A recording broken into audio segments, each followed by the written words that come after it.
Most people start adult life believing that the secret to financial success is simple: study, get a job, and earn a salary every month.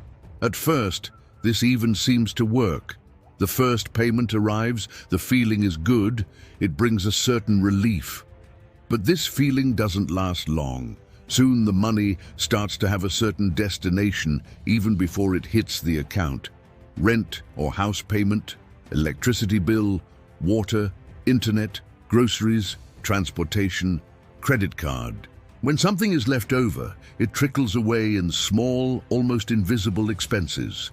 An impulse purchase, a subscription that nobody remembers having, "I deserve this" on the weekend. Without realizing it, the person enters a silent and dangerous cycle, working hard all month just to pay bills. The salary comes in through one door and goes out through the other. The next month, everything repeats. There is no growth, no progress, just survival. This is exactly where Robert Kiyosaki draws attention. He says the problem isn't earning little, but thinking wrong about money. Most people were taught to use their salary only to consume, never to build something. Money becomes the end when it should be the means. And while the person remains trapped in this cycle, they depend more and more on the next payment. Any unexpected event becomes desperation. Any crisis becomes fear. Time passes, the years run, and the dream of financial freedom is always for later. Kiyosaki proposes something simple but powerful. Change your mindset. Stop using your salary only to pay for the past and start using it to build the future. This is the turning point. This is where the story begins to change. After the person realizes they are trapped in the salary cycle, a silent question arises. Is there another way? This is exactly where the rich mindset begins. For most people, salary is seen as something to be spent. For those who build wealth, salary is seen as a tool.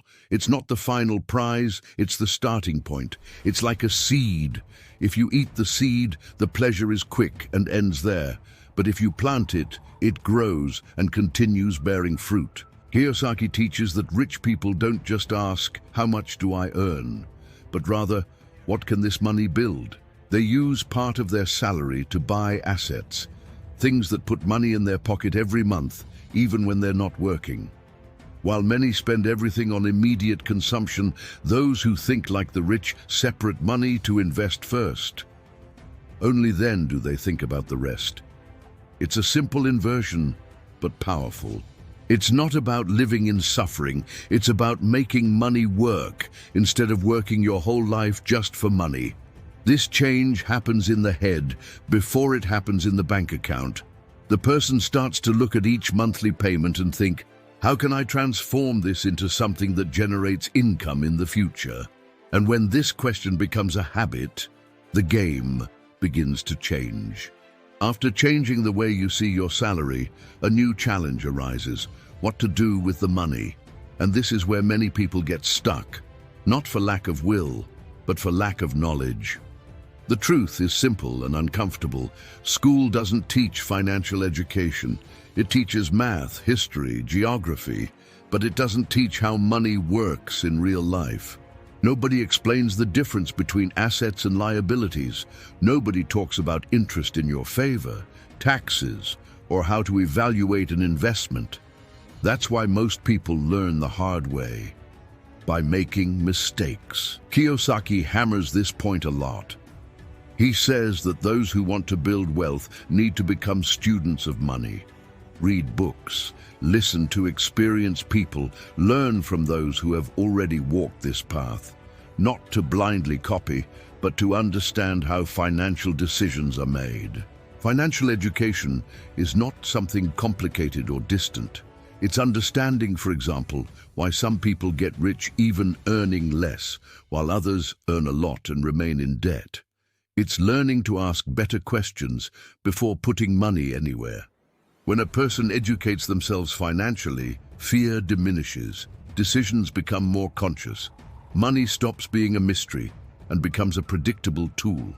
And the more you learn, the more prepared you become for the next step. stopping wasting money without realizing it. When someone starts learning about money, something curious happens. They realize where the money was going without them noticing. Small expenses that seemed harmless, but that added up over the month become a large financial leak. Subscriptions that almost nobody uses, impulse purchases made just because they were on sale, frequent outings that become an automatic routine, small installments that seem light but that accumulate like an invisible chain. Kiyosaki doesn't say to live a life without comfort. He talks about awareness. Every reel that leaves your pocket without purpose is a reel that stops working for you in the future. It's like having a leaky bucket. You can earn more, but the money keeps escaping. When a person decides to cut superfluous expenses, something powerful happens. They start buying future freedom with small present decisions. One less coffee, a cancelled subscription, a purchase thought through twice. Individually, they seem like small things, but over the years, they make a gigantic difference. This saved money isn't meant to sit still. It transforms into capital to invest, into seed for assets, into fuel for the next stage of the financial game. And when money starts to be left over, even if little, the next question arises: where to put this money so it grows on its own? After cutting leaks and starting to have some money left over, many people make a common mistake. They leave everything sitting still. They put it in savings and feel they're being responsible. The problem is that while the money sits still, time passes and its value decreases. Kiyosaki teaches that money needs to be in productive assets, things that grow and generate income. It's not about getting rich quick.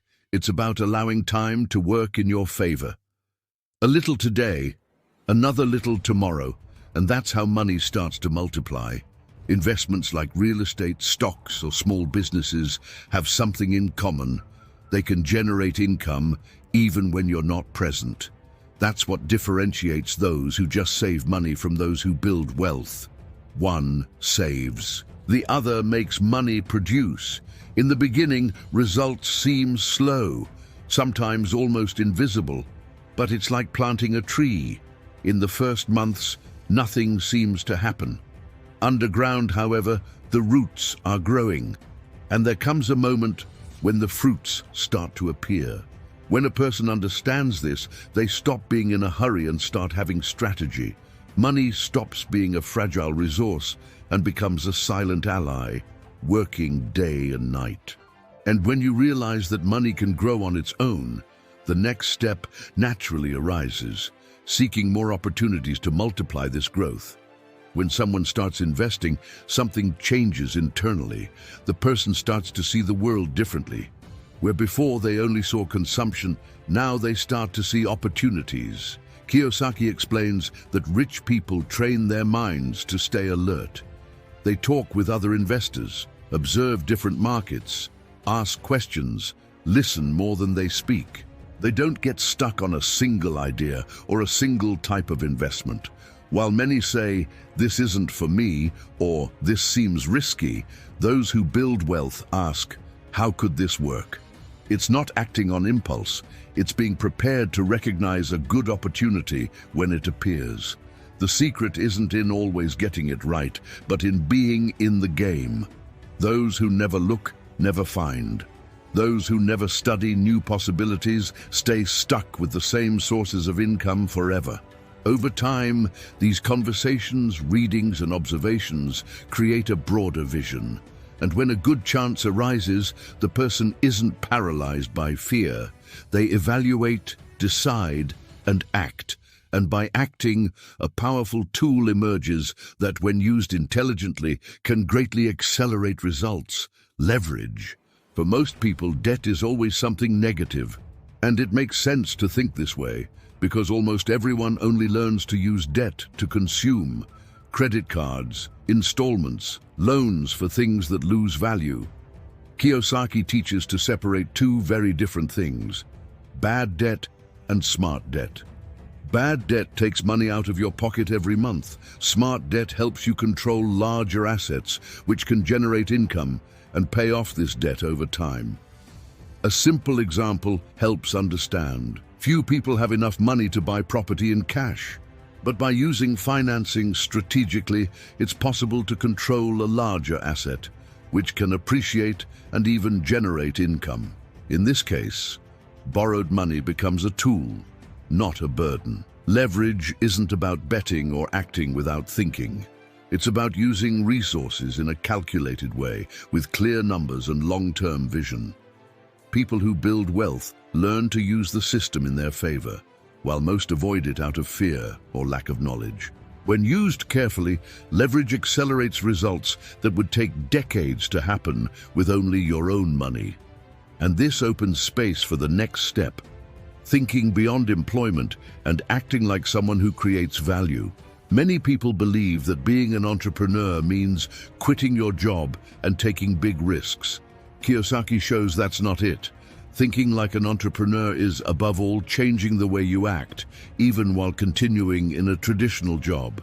Those who think like an employee ask, how much will I earn at the end of the month? Those who think like an entrepreneur ask, how can I create more value? This mindset makes the person seek extra sources of income, a small side business, a service, a digital project, something that starts small but has potential to grow. It's not about doing everything at once. It's about not depending on a single source. Over time, this attitude creates security. If something goes wrong at the job, there's another income stream. If one income grows, it can be reinvested in assets. The person stops being hostage to a single decision. Kiyosaki reinforces that the rich build systems, not just salaries, and systems keep working even when you're not present all the time. But for all this to work, there's a foundation that cannot fail: total control of finances. Without this, all effort is lost. At this point in the journey, the person already understands how money works, already invests, already seeks opportunities, and even creates extra sources of income. But Kiyosaki makes it clear, without control, all of this can crumble. Managing finances rigorously isn't about living trapped in spreadsheets or counting coins in suffering. It's knowing, with clarity, where every cent is going. It's having total awareness of your money, instead of letting it disappear without explanation at the end of the month. Those who build wealth don't leave what's left over to invest. They invest first. Consumption comes later. This requires discipline, because the whole world encourages the opposite. Spend now, think later. But wealth is built in the opposite direction. Making a budget is like drawing a map. Without a map, you walk a lot, but you don't know if you're getting closer or farther from your destination. With a clear budget, each financial decision starts to have a purpose. Savings and investments stop being optional and become commitments. Another important point is negotiating costs. Rich people question prices, fees, interest rates, contracts. They don't automatically accept what is imposed.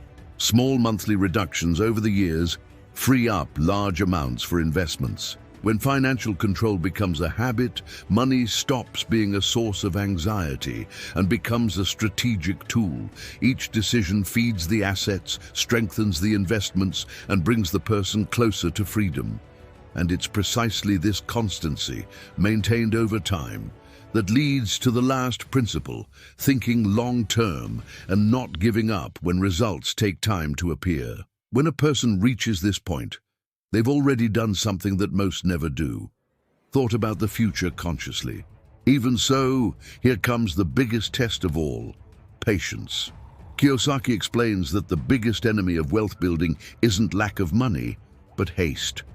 We live in a world that demands immediate results, but money grows at a different pace. Those who understand this stop getting frustrated with slow progress and start trusting the process. Having a long-term vision means accepting that the first years don't bring big, visible rewards. Investments are still small, returns seem timid, and often it feels like the effort isn't worth it.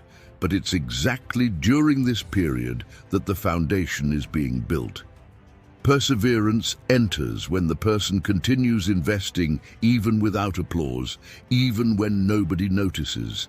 They maintain discipline, follow the plan, reinvest the returns, and avoid emotional decisions. Instead of reacting to market fear or euphoria, they act with strategy. Over time, something changes. The cumulative effect begins to appear. Assets start generating more income, new opportunities arise, and money starts working with more intensity.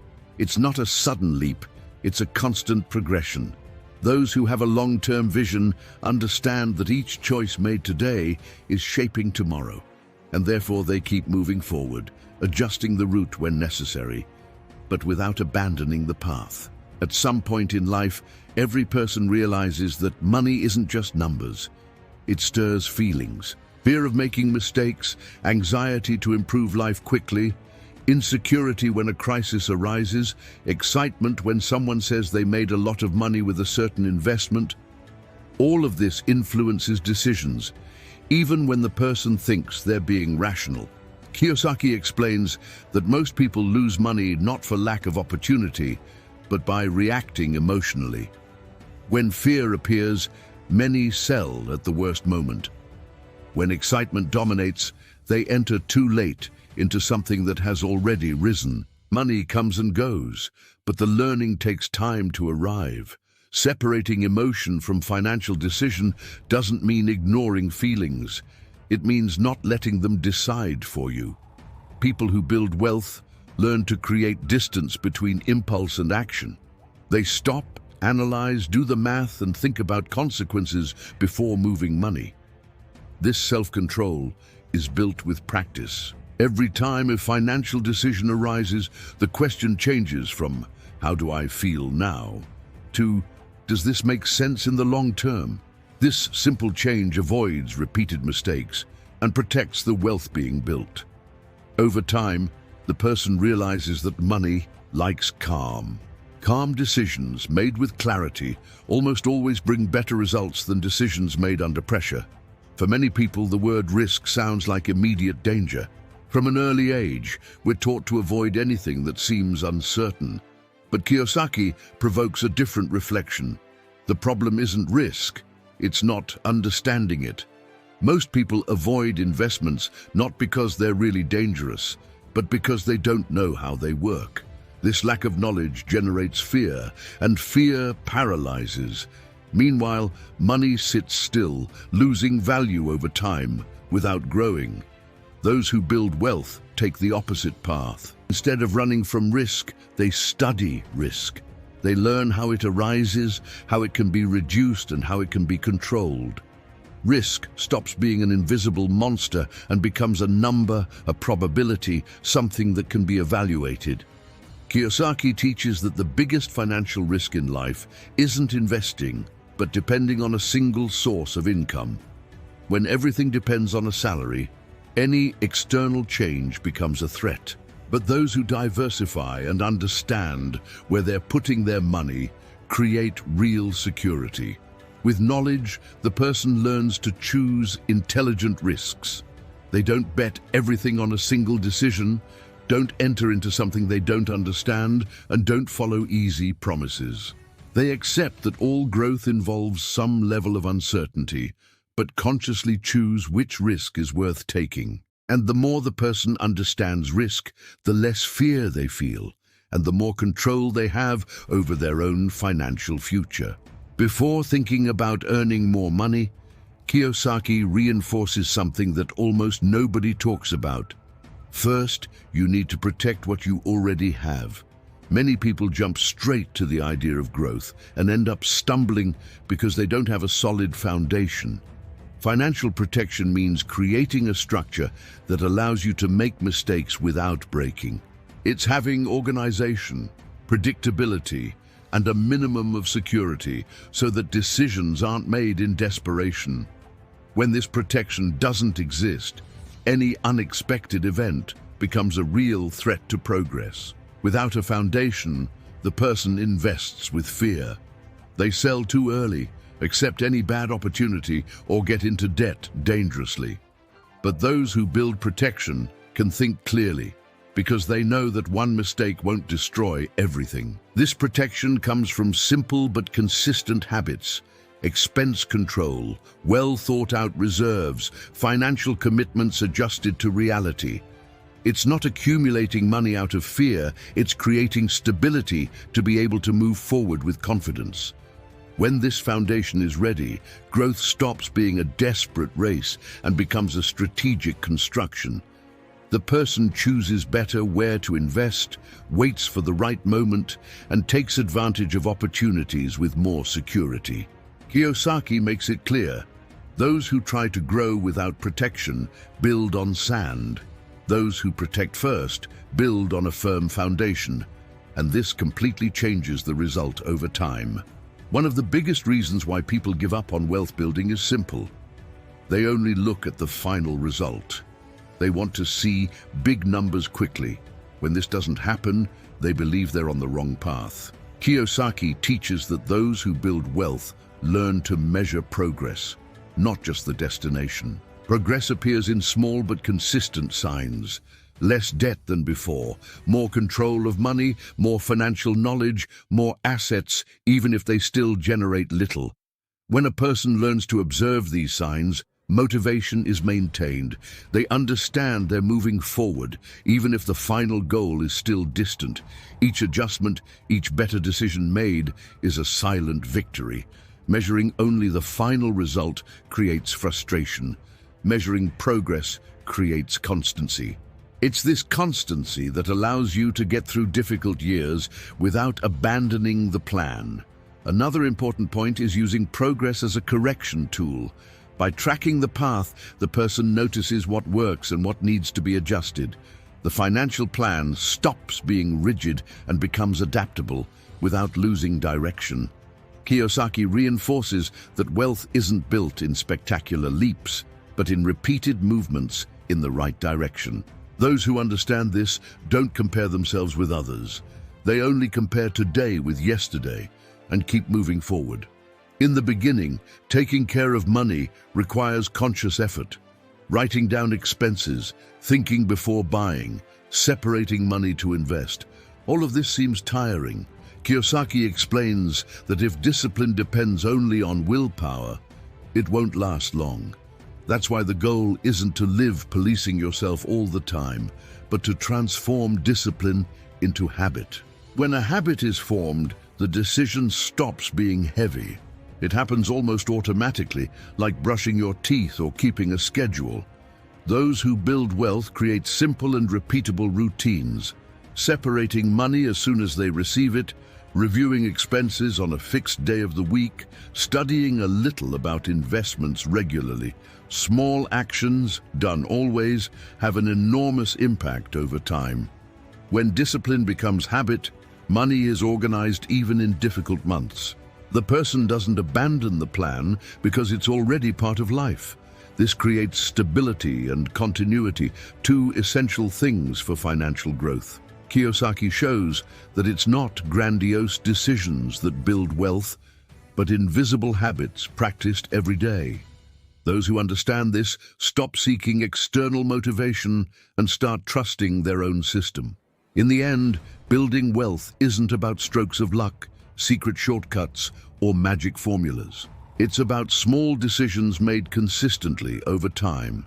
It's about thinking differently while most continue repeating the same pattern. While many work only to pay bills, those who change their mindset start using their salary as a tool. They learn, cut excess, invest intelligently, seek opportunities, control emotions, protect what they build, and persevere, even when nobody is watching. The real change happens silently. It's not visible in the beginning. But there comes a moment when results start to appear. And when they appear, they tell a different story. A story of control, freedom, and choice. Money stops being a source of fear and becomes an instrument of construction. The future stops being a constant uncertainty and starts being a project in progress. And all of this begins with a simple decision. Stop living on autopilot and take control of your own financial life. If this content made sense to you, like the video, because this helps the channel a lot. Share it with someone who is still trapped in the salary cycle. And subscribe, because here the conversation about money is direct, clear, and designed for those who want to truly evolve. The next video might be exactly the step that was missing in your journey.